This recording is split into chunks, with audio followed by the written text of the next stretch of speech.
औज़ु बिल्लाहि मिनश्शैतानिर्रजीम बिस्मिल्लाहिर्रहमानिर्रहीम। हम आपको अपने अमलियात घर में खुश आमदीद कहते हैं। उम्मीद करता हूँ आप सब खैरियत से होंगे। आज की जिस वीडियो में मैं आपके लिए एक निहायत ही काबिल तारीफ़ वजीफ़ा लेके आया हूँ। आज के दौर में कौन नहीं चाहता कि मेरी शोहरत अच्छी हो, मेरी इज़्ज़त हो, मेरा मकाम और मर्तबा बुलंद हो। तो इसी हवाले से आज मेरी जो वीडियो है वो है अच्छी शोहरत का हसूल। अच्छी शोहरत हर किसी का जज्बा है कि मेरा नाम हो, मकाम हो, मर्तबा हो। उसमें यह है कि लोगों में हर दिल अजीज़ होने और अच्छी शोहरत के हसूल के लिए रोज़ाना नमाज इशा के बाद 150 मरतबा या मुइज़्ज़ो या राफ़िओ पढ़ो। अव्वल व आखिर 3-3 मरतबा दरूद इब्राहीमी पढ़ो। इंशाअल्लाह दिली मुराद और मकसद ज़रूर पूरा होगा। उसे इज़्ज़त, शोहरत, बुलंद मर्तबा हासिल होगा।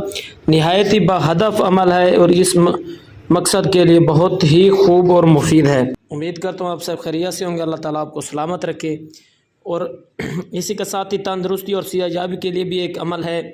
जो इंसान तंदुरुस्ती और बीमारी से सियाजाबी के लिए 21 रोज़ तक रोज़ाना बिला नागा नमाज फ़जर और नमाज मगरिब के दरमियान के बाद नमाज मगरिब के बाद 75 मरतबा या अज़ीम या हय्यो पढ़े, अव्वल आखिर 3-3 मरतबा दरूद पढ़े तो हस्ब तौफीक सदका और खैरात भी करता रहे या कर दे, एक मरतबा कर दे। इस अमल की बरकत से इंशाअल्लाह उसे सेहत और तंदुरुस्ती हासिल होगी। अल्लाह ताला आपको अपनी हिफ्ज़ व अमान में रखेगा। आज़मूदा और सरीउल असर अमल है।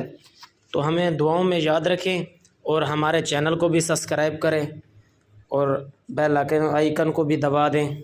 बहुत शुक्रिया। आबाद रहें।